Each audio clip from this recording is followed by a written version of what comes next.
L'obiettivo è quello di rafforzare la rete, è quello di far sì che i nostri presidi di eccellenza, e lo IRCS a valenza regionale è il nostro presidio di eccellenza, sia comunque diffuso e accessibile su tutto il territorio veneto. Potenziamento di 29 nuovi posti letto e servizi in rete di eccellenza, questo è lo scopo della Regione Veneto nelle parole dell'assessore alla sanità Manuela Lanzarin, che oggi ha inaugurato nella sede dello IOV di Castelfranco Veneto il nuovo reparto di Week Surgery, la chirurgia su 5 giorni, che permetterà l'attivazione di un servizio prezioso per effettuare interventi chirurgici che richiedono una degenza limitata. Aprire questi 29 letti permetterà di diversificare i percorsi dei pazienti chirurgici, di liberare e quindi dare disponibilità di ulteriori letti all'area chirurgica per gli interventi più grossi,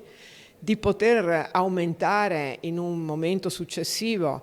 la capacità di accoglienza anche dell'area internistica, oncologia e oncoematologia e di predisporre quello che servirà per trasferire qui ulteriore attività chirurgica, in particolare quella che la programmazione prevede per quanto riguarda la chirurgia del melanoma e sarcoma. Il nuovo reparto è un modello di organizzazione rivolto a pazienti accuratamente selezionati ai quali vengono erogate prestazioni appropriate, garantendo all'organizzazione una maggiore razionalizzazione delle risorse umane e materiali. Riusciamo praticamente ad migliorare i percorsi diagnostico e terapeutici dei pazienti oncologici, suddividendoli praticamente in base alla complessità. Sono due percorsi completamente distinti. Questo ci consente da un lato di ottimizzare i posti letto, di ottimizzare le prestazioni, di dare una maggiore risposta